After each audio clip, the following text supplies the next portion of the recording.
Selbstmord. Überleg dir was anderes, Madison.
Der Origami-Killer hat zum 9. Mal zugeschlagen. Die Leiche von Sean Mars wurde heute Morgen nördlich der Stadt aufgefunden. Der leitende Ermittlungsbeamte, Captain Leighton Perry, ist zurückgetreten. Die Schlagzeile des Tages. Man berichtet, dass Ethan Moss, der Origami-Killer, verhaftet wurde. Polizeipsychologen beurteilen zur Stunde seinen Geisteszustand. Moss soll an einer ernsten psychischen Störung leiden. Tragischerweise forderten die Ermittlungen im Origami-Mordfall das Leben von Madison Page, einer jungen Reporterin, die mit dem Fall beschäftigt war.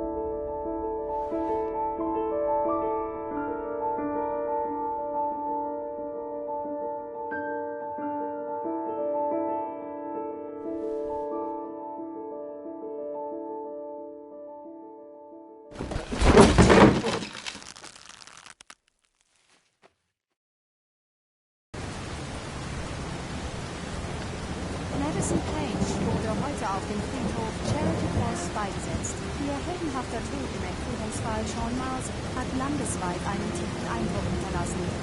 Kollegen von der Presse erwiesen der mutigen Journalistin, die ihr Leben der Wahrheitssuche opferte, die letzte Ehre. Britney Sanders, ICN. Okay, Britney, ist im Kasten. Na toll, los weg hier. Von der Gefühlsduselei krieg ich Hunger.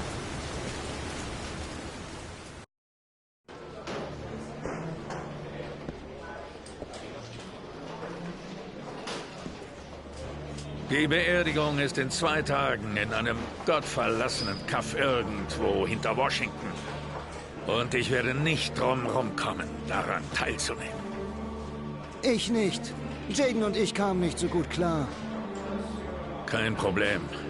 Das verstehe ich. Sir, ich hab noch die Brille. Was wird damit? Tja, er braucht sie nicht mehr. Machen Sie, was Sie wollen.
I want to see them again. I'm a father too.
Stay back! Don't come near me, or I'll shoot!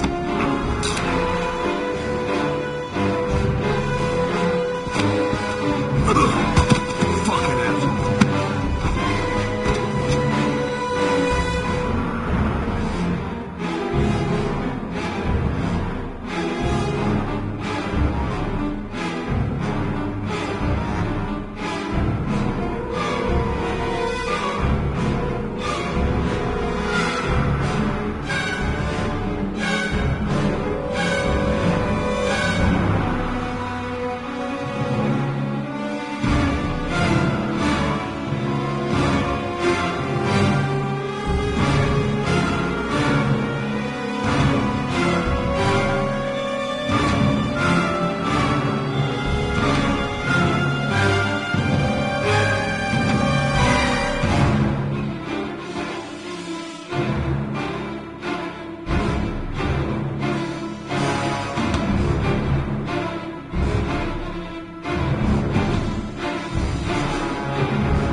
Are you prepared to suffer to save your son? You have 5 minutes to cut off the last section of one of your fingers in front of the camera. If you succeed, you will get your reward.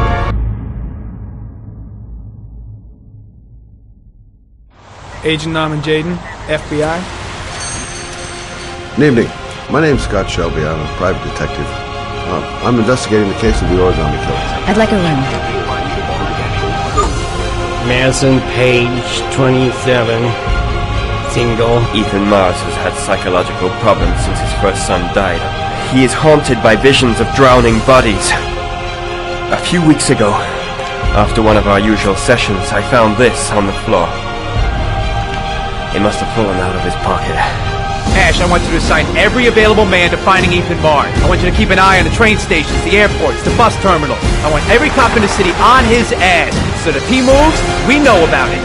You're gonna die, you son of a bitch! I swore on my son's grave that I would kill the man who murdered him. I just don't believe he's guilty. Your other son, Mrs. Shepherd. What was his name? Everything I did for love.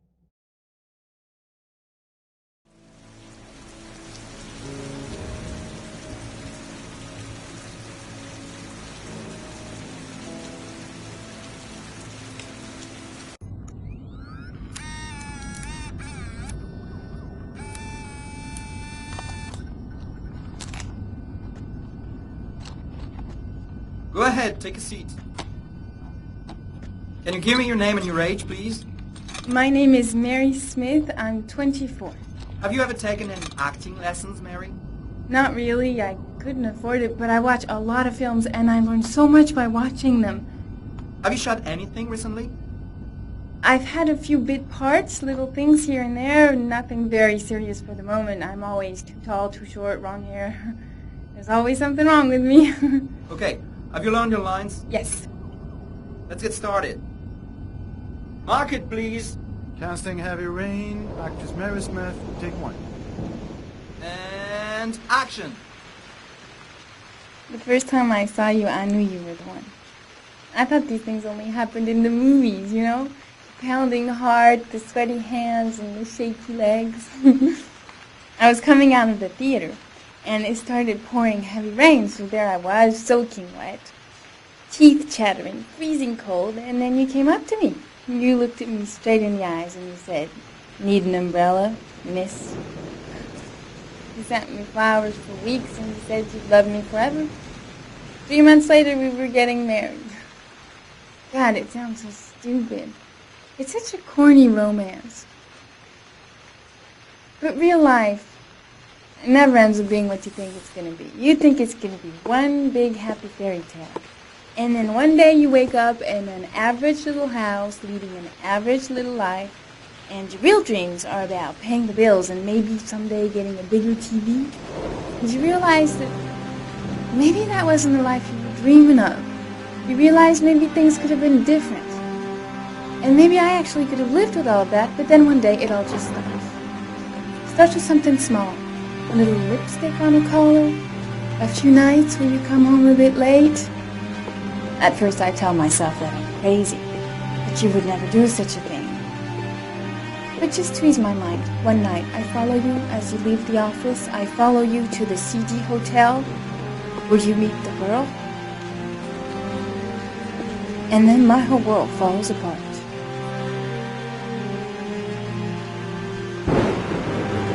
I come home and I cry for hours in my kitchen. I get the gun from the drawer in the bedroom, and I tell myself that if this is all that life has to offer me, then I can do without.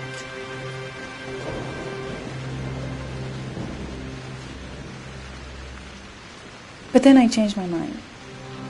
After all, I'm not the one who's cheating. So, quietly, I wait for you to come home, sitting in my average little kitchen. Obviously, when you get home, you don't suspect a thing. So I press the fucking gun against your forehead and I take a few seconds to watch the fear grow in your eyes. You tell yourself, She won't do it. She doesn't have the guts. She's just trying to teach me a lesson. But you are so wrong, honey. I sentence you to death for turning my life into a soap opera cliche. For stepping on my dreams. For not giving a shit about me all those years. And for lying to me and betraying me and humiliating me. I'm making an example out of you. For all the assholes out there who think they can keep on fucking us over and over. Goodbye, my love.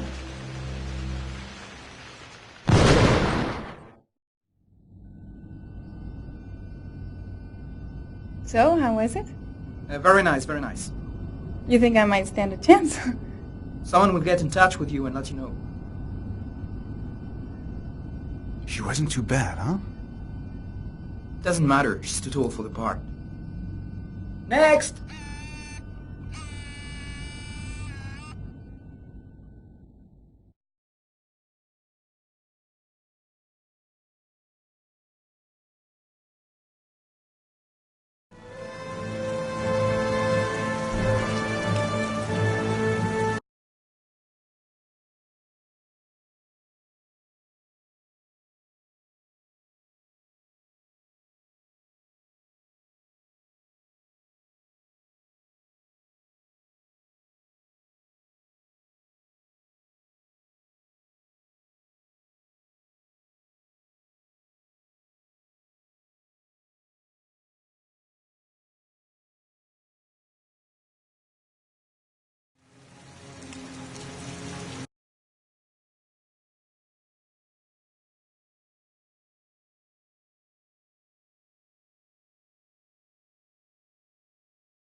Yeah, of course.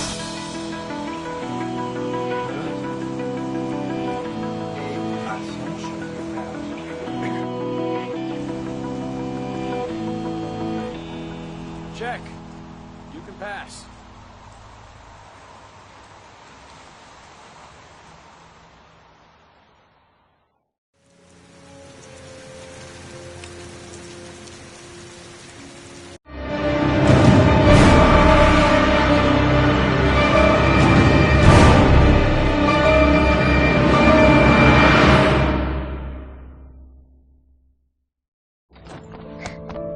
Hey, take it easy, you're gonna knock me over.